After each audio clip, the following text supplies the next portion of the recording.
Bonjour maître, présentez-vous. Oh, oh, oh, oh. Oui, ça va être long. Vous croyez que c'est encore nécessaire? Ah oui. Écoutez, je suis en tous les cas le commissaire-priseur qui aura l'honneur de diriger cette vacation sur 2 jours qui est considérable, 180 voitures. Toute l'histoire de l'automobile est là, avec des points très très forts. Me vient à l'esprit la Gordini avec lequel Juan Fangio a fait le Mans 50. Il y a aussi toute une collection italienne de voitures de course qui va certainement flamber énormément. Il y a toute une collection monégasque de supercars, c'est-à-dire de Ferrari supercars, F40, F50, Enzo, la Ferrari, enfin dont on attend évidemment des enchères venues du monde entier. Et donc je me prépare à ça, vous voyez. Cela fait 50 ans que ce bras armé d'ivoire frappe les enchères et je suis prêt. Je suis même impatient. Il faut attendre maintenant jusqu'à demain et je voudrais en découdre dès aujourd'hui.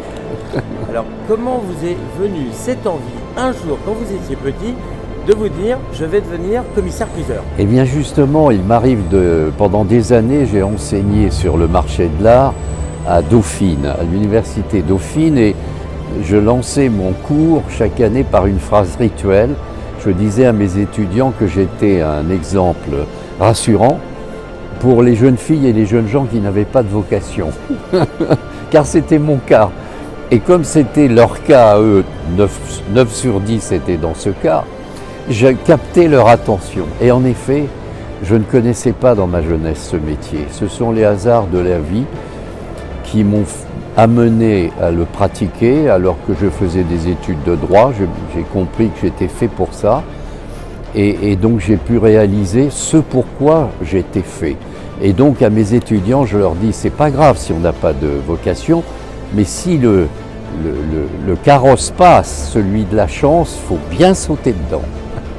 Alors, vous aviez trouvé votre métier, votre vocation, mais le rapport à l'automobile, comment c'est venu ?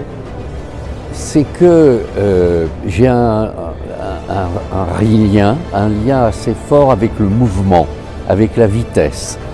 Je veux dire avec l'intelligence, l'accélération de l'esprit, tout ça. Et ce qui a marqué pour moi le XXe siècle essentiellement, c'est la vitesse. Et donc j'aurais pu passer une vie de contemplation, d'œuvres d'art, j'étais fait pour ça, mais j'aurais eu le sentiment de ne pas être un homme complet si je n'avais pas donné à ma vie une dimension d'action. Et je l'ai eu par la course automobile. J'ai fait 11 fois les 24 heures du Mans, par exemple, mais aussi j'ai couru des saisons en R8 Gordini, en R12 Gordini, j'ai eu 3 berlinettes alpines. Et donc la course m'a fait beaucoup l'homme.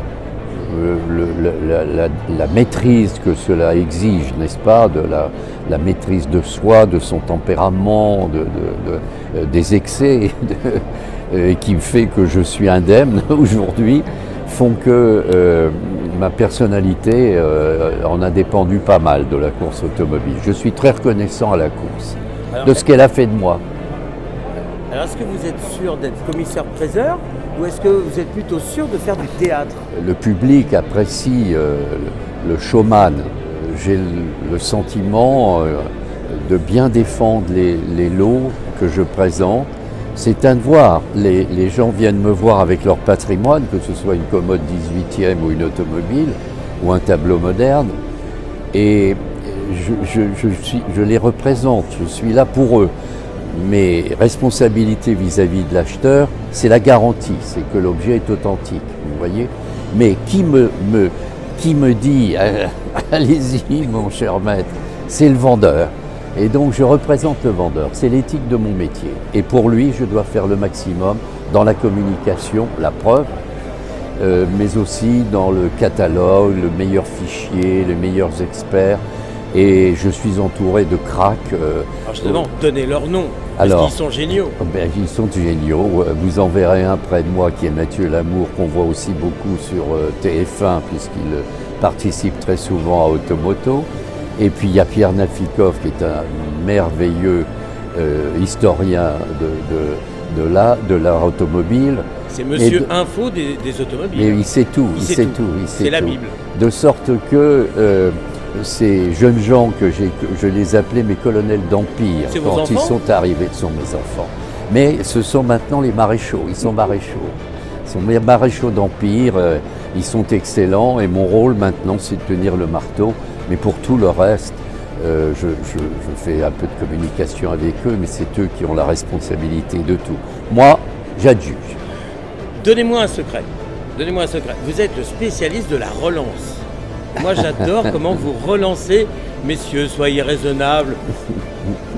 Faites un petit effort. Comment vous faites? C'est instinctif? Eh bien, c'est trouver un équilibre entre une certaine autorité, n'est-ce pas, que vous devez imposer, vous devez vous imposer au public, c'est vous qui commandez, et en même temps, une certaine, à d'autres moments, une certaine légèreté, voire de l'esprit, voire se lâcher un peu pour qu'il y a des temps forts, des temps moins forts, et il faut un équilibre entre tout ça, et c'est ce qui fait le spectacle, et c'est ce qui fait que... C'est ce qui fait votre charme. Je ne vous le fais pas dire. Merci voilà. Maître pour nous avoir consacré autant de temps. Merci. Salut à vous et bonne émission. À très bientôt. Au revoir. Merci. Au revoir.